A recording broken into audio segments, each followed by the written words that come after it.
not think you're missing anything special by not looking at me. I'm pretty happy. So, although you don't tell it to my wife because obviously she thinks I'm, that's what she married me. At least that's what she says. All right. Well, I think we're live, right, Chris? Yep, we got everything all set up. So Leo, whenever you are ready, you can take it away. It looks like we've got one joining us online as well. So sounds great. Well, thank you everybody again for spending this afternoon with me. Thank you, DoSpace, for allowing Nebraska Enterprise Fund the time to provide this webinar to you guys. I really appreciate each and every one of you who are live and any of you who are watching the recording. I will leave my contact information at the end. So if you have questions or you would like to set up a one-on-one meeting with me or any of the anybody on the team, feel free to do so. So Nebraska Enterprise Fund is a CDFI, which is a community financial development institution that helps businesses acquire funding that are not otherwise available for them. In this case, if it's a startup and is not bankable yet, or is a business who is struggling to get financially or financials through the traditional way, Nebraska Enterprise Fund is here to try to mitigate the gap and provide funding for those sectors and individuals who are not able to otherwise get them. The programs that we provide are one-on-one coaching, technical assistance. We do seminars like these in person and online, as you can tell. And we also provide lending anywhere from 1,000 to 150,000 for businesses, except real estate and anything to have to do with primary sale of alcohol. And so it could be a restaurant, but the primary source of income cannot be the alcohol. It could be the food and entertainment, but not the alcohol. Those are really the two biggest ones that we cannot do. Other than that, today we'll be talking about something that has sparked a lot of interest in the past year, given the fact that we all know 2020 hit everybody pretty hard, and there was a lot of furlough, there was a lot of people getting laid off, and a lot of people lost their jobs too. So a lot of people tend to look for other sources of income, whether that was a passive income or actually opening up a business. So today we're going to be focusing about some myths and some facts on the reality of owning a business. And I like to make this class very dramatic because better to know what you're getting into beforehand than actually getting into and then knowing like, well, I don't think this is for me or not. So me personally, I like to make it somewhat dramatic. I do love to get feedback from all of you. So for all of you guys who are in the chat online, feel free to use the chat option for you to make your comments. And for all of you guys in person, you can raise your hand or shout out your questions. And I'm sure if I cannot hear them, wonderful Chris here will help me with that, I'm sure. And so the first question I have is anybody currently in person or online own a business? And you can just shout out yes or no, or put it on the chat, yes or no. I'll give you guys a few minutes.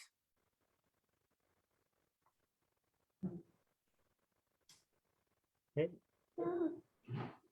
Is there anybody in person currently own a business? got one. Okay, we got one. Okay, wonderful. Awesome. All right, we'll wait for someone to see if they put it in the chat. A lot of people tend to listen to the webinar while driving, so be careful for those of you guys who are. Just don't answer if you are driving. Just be careful. All right, awesome. Myself, I'm also a business owner, so I know exactly what it's been. We've been owners as well in the past. So this is our agenda for today. We are going to make it very informal. I like to get a lot of feedback from you guys. I like to get more real life examples than the ones that we are presented on these slides. So I would definitely be relying on you and your feedback.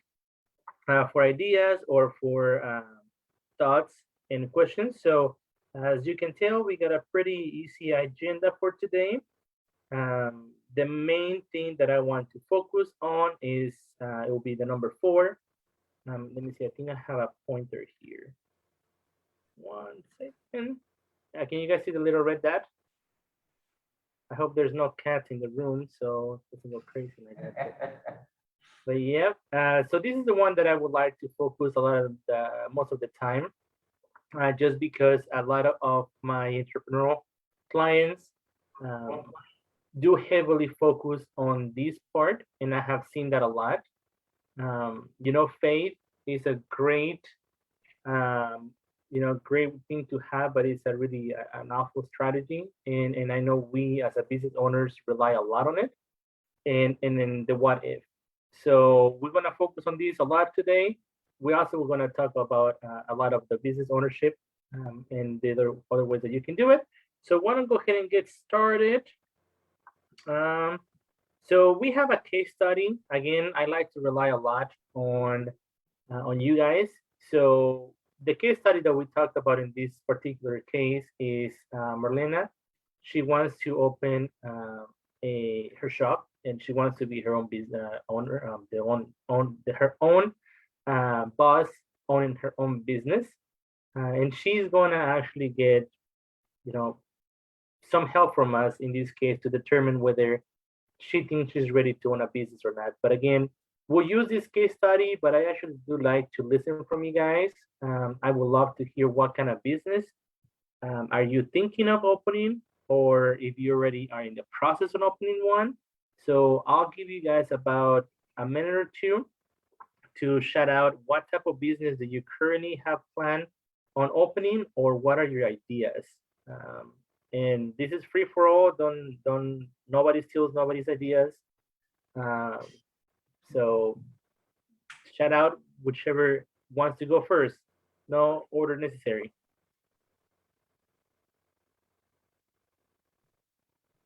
The hair. You want to sell art? Ooh, that's awesome, Joanne. Sell art. I was just. That's awesome. There's a like printed art, electronic art, all of that. That is super cool. Art is so diverse and so dynamic that, and you can just do so much stuff with it. Especially because once you have it digitally, you can obviously print it, but also sell it digitally. That's awesome. That's amazing. Fiber arts, baskets, waving. Oh, that okay, that kind of stuff. Okay, well that also you can. So it looks like it's fiber art, baskets, and waving. Waving. Yeah, craft shows are coming up. Definitely, that's awesome. Anybody else that wants to share what business are you planning on? I don't know what kind of business, that's why I'm here. Okay, what? A patent pending on a auto prop. And okay. I want to sell it. It's unique and different from the other ones that are out there. That's awesome. Wow. So what? That's really cool. What? So what? And we'll talk a little bit about passion, but when you mentioned that, what motivated you to do that?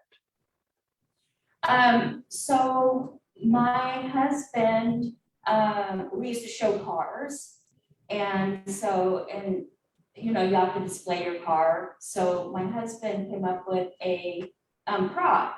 Well, we divorced, and he gave the sole rights to it. And 20 years ago, I knew there wasn't anything out there like it, and I knew it was big.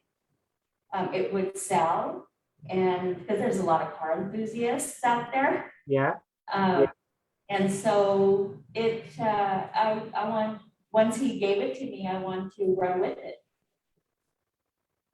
Nice. Well, that's exciting. Yes. I have never heard that before. There you go. That's a new one for me. That goes into my books. That's really cool. Well, congratulations on that. That's awesome. Thank you.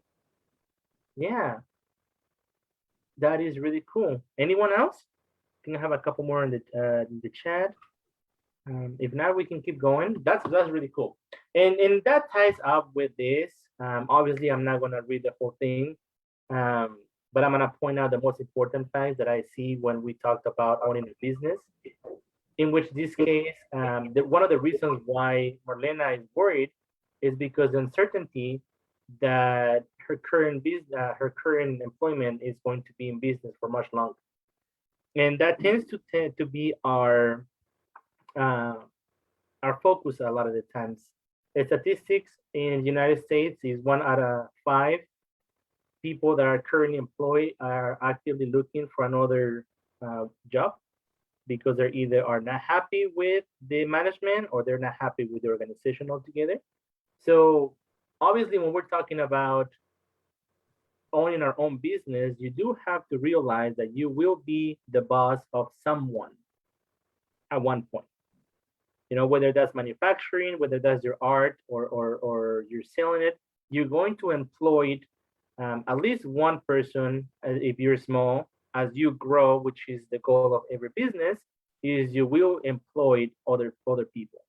And so you do have to understand that a lot of the times when we leave a job for owning our business, most of the time is because we are not comfortable with the job, the position, or management. And that will reflect on you as a business owner. So right there, you just have to, is your 411 is what type of employer do you wish to be in the long run? I'm not saying tomorrow or the next month because you might not employ someone then, but starting with your idea of who and what do I want to become? What do I want to offer my employees? What do I want to offer my clients? What is going to be my customer service? What is going to be my retention strategy to attract and retain my clients? A lot of the times we don't think about that, and that is exactly what's happening to Marlena. She's trying to go find somewhere something else to do because she's not certain that she's going to have a job much longer, and that happened a lot with last year when we were in COVID. Another thing that happened to her, and I'm going to just point these two things out until we move to the next slide, and I'll open it up for a few questions, is she has realized that she has a warm personality, and she has developed a lot of good relationships with dozens of loyal customers. So your number one asset as a business owner before you even hire anybody is yourself. So you, as a potential business owner, are going to work on you because you're your best asset. You are the person who are going to work your butt off to get your business off the ground. So therefore, you need to prepare yourself in your business and to be ready to own a business. Does that make any sense? So I'm gonna point those two things to you guys. I'm gonna open up next slide, but I want to open it up for questions real quick. Anything that had resonated with you so far about what we talked about the past 5-10 minutes?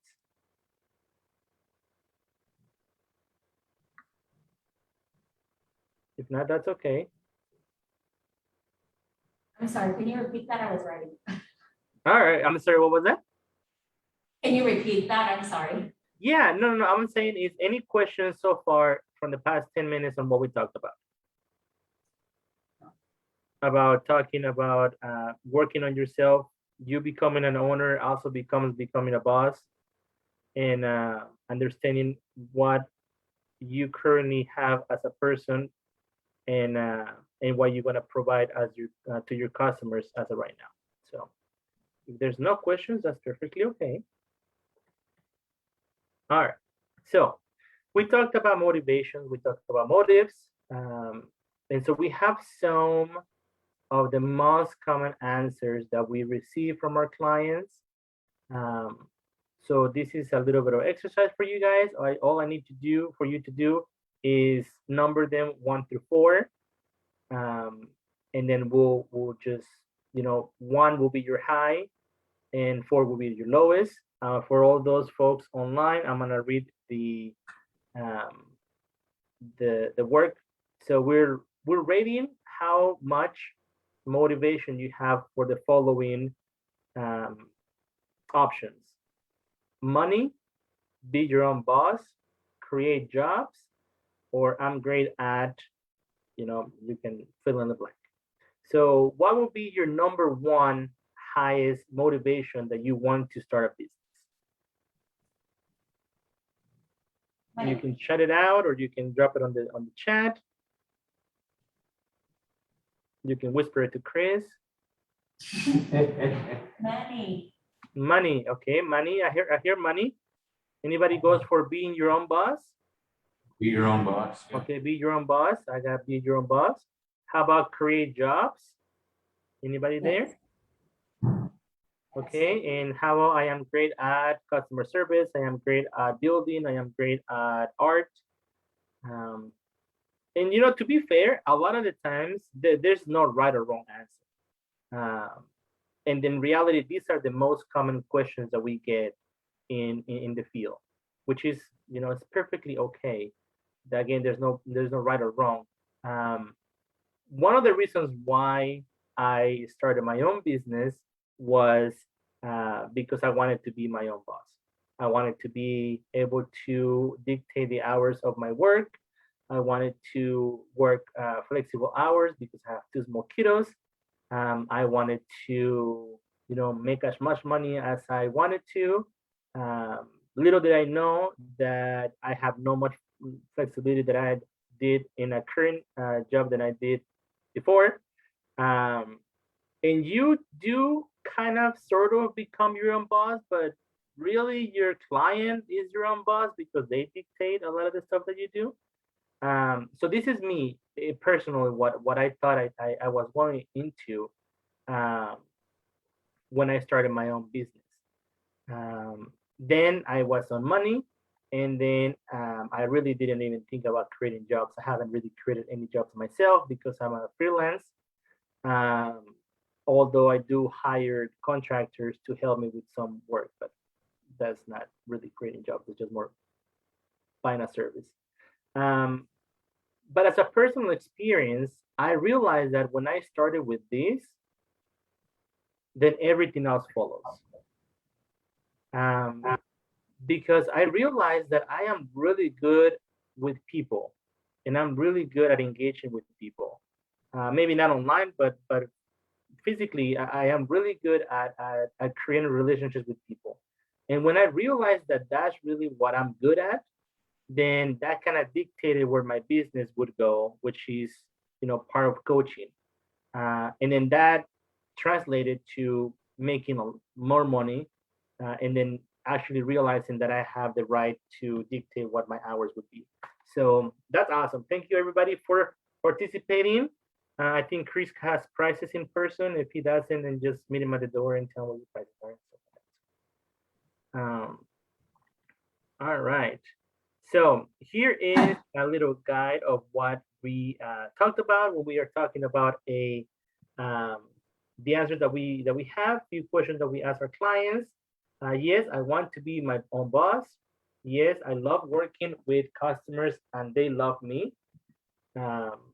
Some people are introverts, some people are not, but regardless of, you're gonna deal with clients. I know this business well, and I know I can make it work. One of the things that we do get a lot is this one's right here. I want to create a family business. This is a very tricky one, and what I want to focus on here, especially for all of us that start small, and we tend to bring our family into the mix. There's some families that work great together. There's some families that are awful working together. I have to learn the hard way that I have to leave work at work, and at the end of the day, my wife is my wife, and my mother-in-law is my mother-in-law, and then that's it. The reason why I say that is because we have a family business, and at the beginning of it, I would take things too personal that I would go home and not speak to my wife for hours because of something that happened at work. Because it happened to be that she was my boss at work, and that didn't kind of rough well on me at that point. So she would tell me what to do at work, and then of course she would tell me what to do at home. So that kind of didn't work out for me. But regardless of, if you start a small business, a lot of the times your helpers are going to be your family. And what we need to realize is that we need to mark and create healthy boundaries when we're working with family in our family business. And understanding that everybody is a worker and an owner of the business, therefore they are entitled to a fair share of the business. Now, I say fair share, I'm not saying, a lot or a little. I'm saying whatever at that point would be. So if you have your kids working for you, maybe you adjust their salary, but do understand that everybody that works for it deserves a fair share of the income of the business. I had a family that owned a restaurant, and then they had two teenagers that were coming to help after school, and obviously for obvious reasons, the business was just starting, so there was not a lot of income, so nobody was really getting paid. And then the kids, obviously teenagers, they were frustrated because they couldn't go out with their friends at night because they had to be at work, and yet they still not get paid by helping at the work. Eventually, things got a little bit uncomfortable for everybody, and I had the chance to talk to them, and they realized what was happening. So they end up creating schedules for everybody and actually providing stipends or some type of payment to those kiddos that were helping on the business. And what they will end up doing is one kid will work one weekend, the other one another weekend, and they will just flip flop those times. So just be mindful of these. A lot of the times I have here from my clients, this is the last thing that they think of. Yes. Was there a question? Someone said Leo? Did I hear something? No? No? Maybe not. Okay, maybe it was just me. All right. Any questions so far? No? All right. So these are the options that you get to when you want to register your business. Okay, you can register your business as a sole prop, meaning that you are the business. The business will be under your name and under your social, where you're gonna pay taxes on using your social, which is perfectly okay. You can have a partnership, meaning that someone else is with you and you split the gains, you split the costs and the expenses. But both of you are responsible for the business. You have a franchise. This is someone who currently already owns a business and you want to buy into the business. Therefore, you pay a fee to that entity. That entity rents, or you rent that name from that entity, and the operating documents the way that is going to work. And you get your fair share, and then you always gonna pay the franchise a fee for utilizing their name, and so forth and so on. You also have a home base, meaning that you obviously don't have an office. We talked about these a little bit, startup and high growth, just because it kind of goes back and forth depending on how big you want to expand. Your brick and mortar, meaning you actually have a storefront and you have your online presence, which I think is great for all those people who are doing art. That is an amazing way for you to sell your products. And obviously you have an existing business. Any questions on these different types of ways that you are going to own your business? Has anybody of you already either registered a business or thought about what type of structure are you going to do for your business? Anybody? I don't know if you have an idea, but I do have a question. Yeah. So if I was gonna go like physically, say to a car show and then also sell online. Yeah. Do you have any idea what kind of business that would be? Yeah, Like well, with the it will startup? really depend on what structure you will feel more comfortable with. I'm gonna tell you the two differences You're between a breaking sole prop. up. I'm sorry. I'm Yeah. sorry? I'm just having a little connection issue right Oh, now, sorry. really from your end. Maybe from my end. Let me repeat that. The difference between a sole prop or sole ownership and limit liability company. Audio is just really choppy. Oh no, my hotspot. Hold on, let me see if I can reconnect to the online. I Are we mean, better? that part was clear. Your frustration. My frustration was clear. Well, thank you so much, Chris. I appreciate it. Let me see if I can do something on my end. Give me 1 second.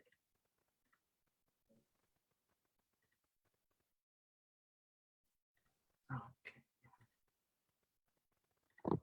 Let me turn everything off that I can possibly do.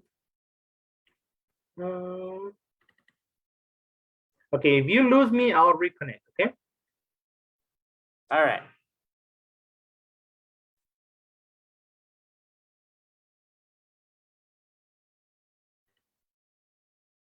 Okay.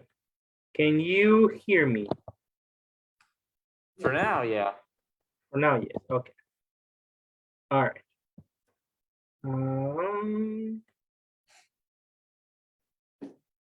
Well, let's give this a shot for a little bit. Let's try it. Okay. All right. So while you still can hear me, your sole proprietorship or your ownership and the LLC means that if something were to happen to your product, to your client, if you have a storefront, if someone slips and falls or breaks their necks or X, whatever happens, they go, the client customer can go directly to your person and actually sue you personally and go after anything that has your name attached to it. Because you are the sole ownership of your company. The limit liability company structure obviously limits the liability of your person, which means that you are going to partially own your business, but your company that you're going to create, your LLC, is going to own your business. Therefore, if something were to happen, then the client sues the company, your LLC, not yourself per se. So those are the two different options between those two. So there's corporations. For tax purposes, we're not able to tell you which one to go. You will have to visit with your accountant or your lawyer to see which structure will be best for you. We can guide you how to sign up for it, but we cannot really tell you what to do for legal reasons. But between the two, the sole ownership and the sole prop and the LLC, I have seen personally a lot of the businesses, small businesses, to get an LLC to get started with. And then if they decide that they want to dissolve that and then just be on their own, then they can do that at a later time. Does that answer your question? A lot of it was kind of missed. because Oh, of I'm so the- sorry. No, that's okay. It was, because the audio was breaking up. Yeah. So, and you were saying LLC, right? Like limited. Yes, that is liability. the limited liability company. Okay. Yes. Yep.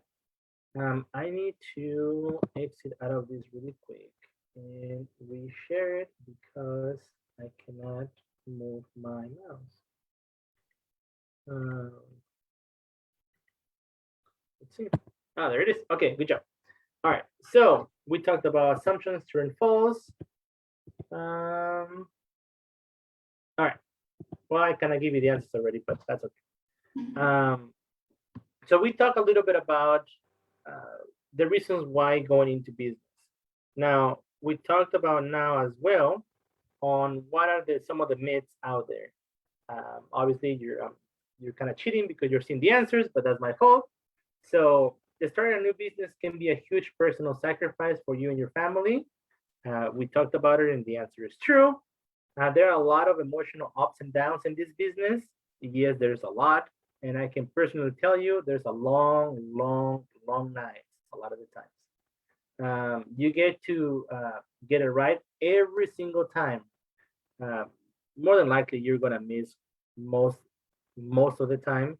Um, Creating systems at the early stage of your company is the best way to go.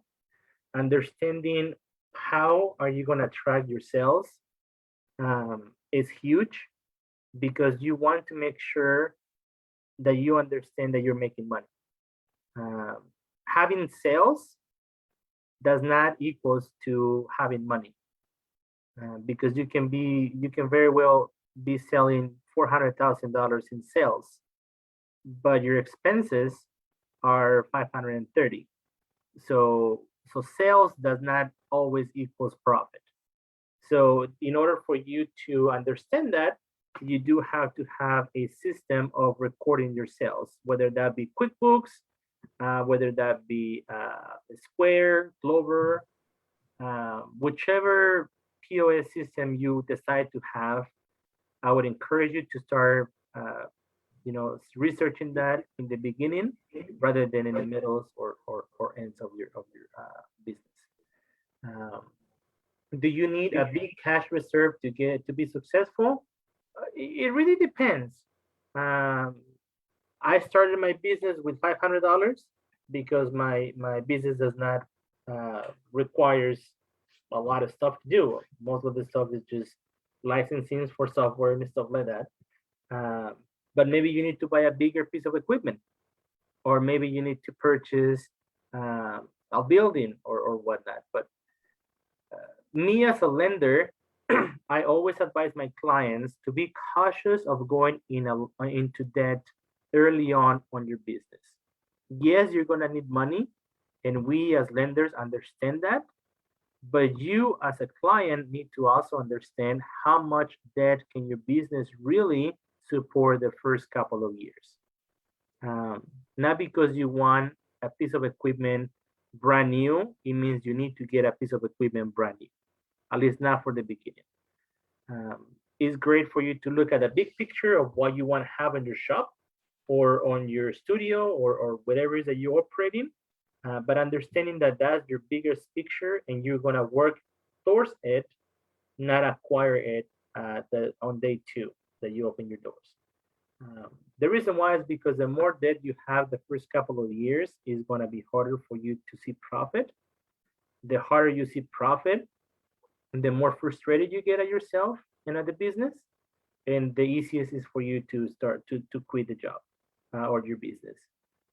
Statistic shows that a business typically fails within 1 to 2 years of opening the doors. So it is a real threat as you as a business owners. After about a year, you can relax and enjoy the profits. It really depends on your business, but more than likely not. It is easy to get a loan for a great idea. Great ideas are great ideas. They are awful business plans. So you do need to have a business plan. And a business plan is really all your ideas put in paper for people like us to read and understand your vision. At the end of the day, your dream is your dream. And if you hear a no from a banker, go find another banker that tells you yes. If you do truly believe in your idea, because not everybody knows and understands your vision. Do understand though, numbers do speak, and you need to make sense in the numbers that you're presenting to people that you're asking for money.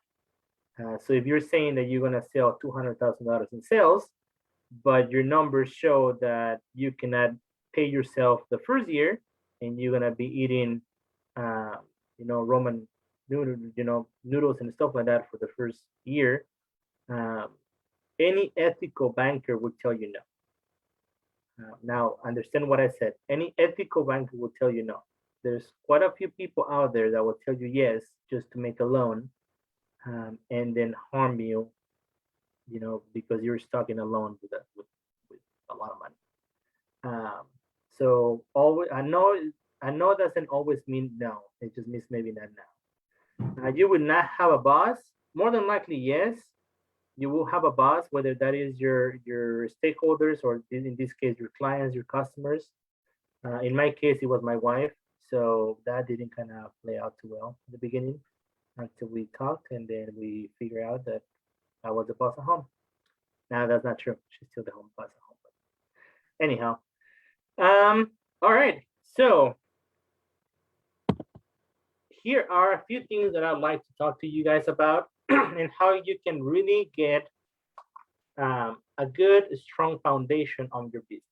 Okay. One of the main ones that I like to focus is your self-discipline. There's Mel Robinson that says there's no one coming to save you. No one is gonna come and make you go do anything. No one is gonna ask you or make you do anything unless you allow them to do. Yes, you might owe money to a banker or a bank, and they might come and knock at your door for the money, but if you don't want to pay them, you're not going to pay them. So nobody really is going to make you do anything. You have to be self-disciplined and create healthy habits to be able to get your business off the ground. So that's the main thing that I always focus on my clients. Forget everything at the moment, the people, the sales, the financials, forget all of that. None of that comes if you don't go out there and make it done or make it happen. So work on yourself first.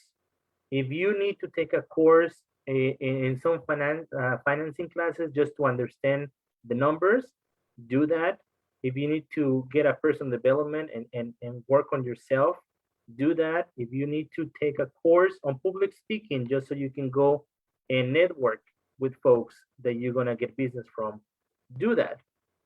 There's a lot of great courses that DoSpace offers that are mostly free, which I think mostly all of them are. But Metro is always a good way to do it too. So, anyways, I always like to start with this. The second thing that you really need to understand is your numbers and the way that you're going to structure your money, and make sure that you are able and capable to secure credit. You don't need to start with a big pool of cash or be in debt for a lot of money, but you do need money to get started. Regardless of if it's $100 or $200, you need money. So understanding where you are in credit is great. Right now, because of the pandemic, you can pull your credit almost I believe it's every day if you need to.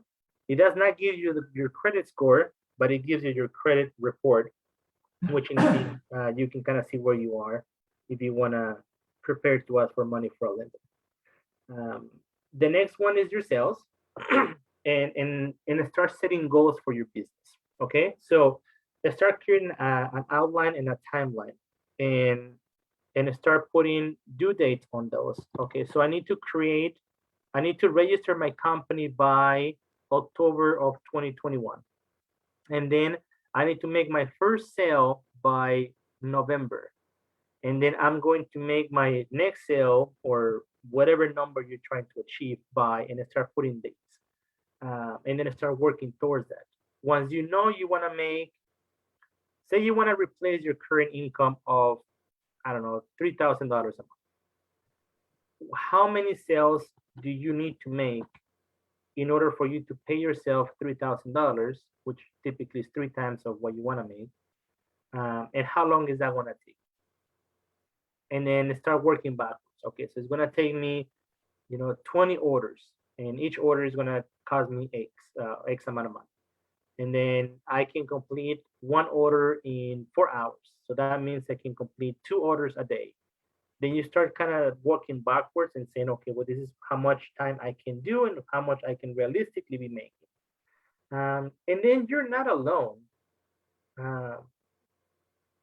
Please, by all means, do not think that you're just going to do this alone.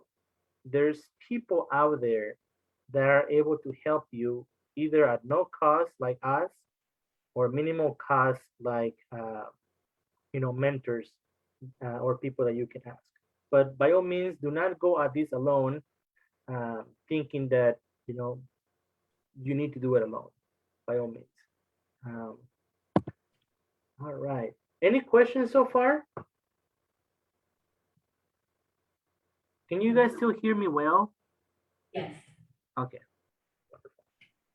All right. All right. So, two things that we need to do, and this is you can do that for yourself as well, is rate yourself on what do you excel at, and what do you lack of. Okay. And is that someone else? Oh, never mind. That's what. And then start putting it on a piece of paper. What are you really good at? And what do you need to work on for yourself? You know, if you're not so great at numbers, because not all of us are, especially me, I'm not good at numbers. I work hard at them, but I'm not good at it. Well, then start thinking you might have to hire a bookkeeper. Okay, well, how much is a bookkeeper going to cost you? Is it a flat fee for a month?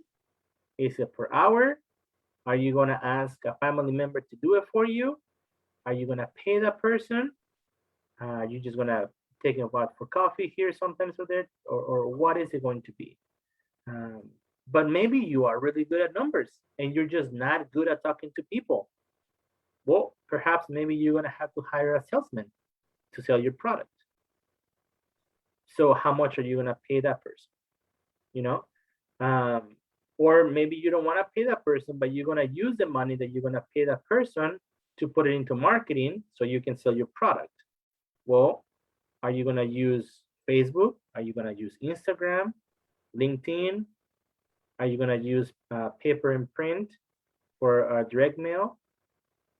What are you going to use to make your product sell? All of those things we kind of have to take in consideration. So understanding what you're really good at and what are you lacking on, it's very, very, very important. All right. All right. So in this case, Marlena is really good and she's really likable. So she's easygoing and likable. So she has that going on for her. She tends to be really nice, which it looks like she is. She's also a really good listener, and she likes to, you know, spend time with her staff and her clients. So that's really good for her. And that in return, give her a dozen customers that already support her business. But again, maybe you're not an extrovert. Maybe you are a little bit more reserved. So understanding that that's something you either need to work on or find someone to do it for you. She's really honest and sincere. Not honestly, there's not a lot. There's not. Unfortunately, so far I haven't really found a good mechanic that is honest and sincere, which is Apple. That's just myself. I'm not saying that there's none over there or out there. I'm just saying that myself, I haven't found one. But understanding that you're honest and sincere with people, that's awesome. That's good for you. In reality, she hasn't have a good, you know, supervisor skills. She doesn't know how to do that. And that kind of reflects because she's very likable, meaning that she gets easy, you know, she gets along with everybody. Therefore, she might not have a good, strong supervision skills. So how are you going to put guidelines for your staff? First and foremost, you are the owner and the boss of the company. And then second, you might be their friends, but they need to understand that, you know, that they are there to perform a job to in return get paid. All right. So we talked about this, self-discipline, financial power, sales power, and people power. All right. So here's some questions that I like to always ask my clients. There's a thing called bail that we tend to put a workshop for folks and business owners to attend. A bail includes a banker, an attorney, an insurance agent, and a bank, and you know, for them to be able to, for you to operate. At any given point, you need that. You need to have a group of people working with you alongside, or at least know who you're gonna go to. Which in this case is we're gonna need a bank. We need a bank. Breaking up So again. We're losing you For audio? again there, Leo. Oh, no. Sorry. Let me see if I can switch again. Hold on.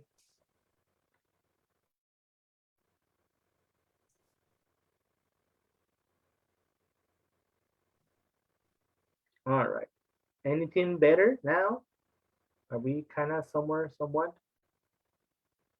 For the moment. For the moment. Okay. Well, hopefully we'll wrap up in the next 10 minutes or so. But what I was saying is you need to find a bank that you feel comfortable with, understanding their fees, and understanding that the services that they provide for you. Not all banks are the same, and not all banks provide the same services. So, shop around. You might be there for a while, and don't feel afraid to fire your bank. If your bank or your banker is not doing things for you, just don't they don't earn your service, I guess. Also understand how will your family and friends react to the whole thing. Your change your schedule and stuff like that. Understanding who your potential customer is. Not everybody is your client, and not everybody should be your client. Otherwise, you're casting a wider net. You want to understand who is your client. So, for example, if you are into fitness, who is your client? Is everybody your client?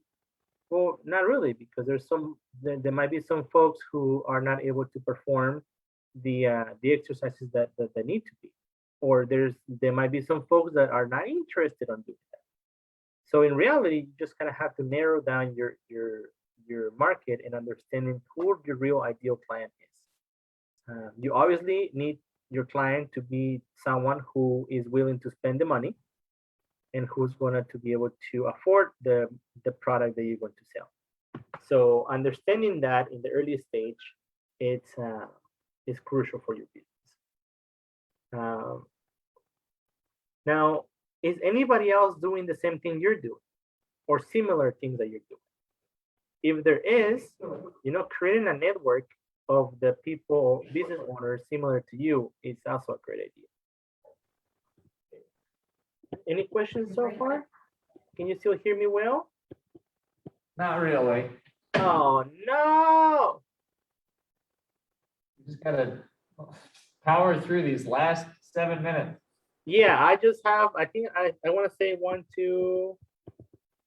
I have 4 more slides to go. So, and this is just really a summary more than anything. So just key points to remember: have a clear plan of action.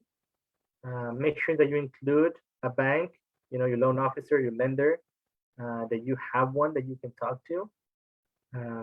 Make sure you ask a lot of questions and a lot of people a lot of questions. Don't just assume things. God knows I have done that before. Other than that, remember these things, self-discipline, financial, your power of sales, your power of people. And please, reach out to me if you need to talk to me or to anybody on our team. My extension is 203. I'll put my email down on the chat for you to reach out. Consultations are free. There's no cost to talking to me or anybody on the team. There's also no fee on applying for funds. So please don't feel afraid to reach out. I apologize for the complications and technical difficulties out there, and I hope that you learned something today, if for anything. Any questions, anybody? Getting all the contact information. Any last questions? Any comments? Thank you. Yeah, if you couldn't hear me, it was Chris's fault. Blame it on me. I'll take it. All right. Well, thank you, everybody. Reach out if you need assistance. Feel free to do so. If you already, this is our main office. We're actually located in Omaha too. So you don't have to drive all the way to Oakland. We have an office here, but it's currently closed due to COVID. So we're doing consultations online or over the phone. But by all means, drop me a line or give me a call if you need it. Sounds good? All right, did you both get the contact information? Thank you. All right. Thank you. Thank you, Chris. Thank you, everybody. Hope that you have a great rest of your day. You too, Leo. Thank you so much. Bye-bye.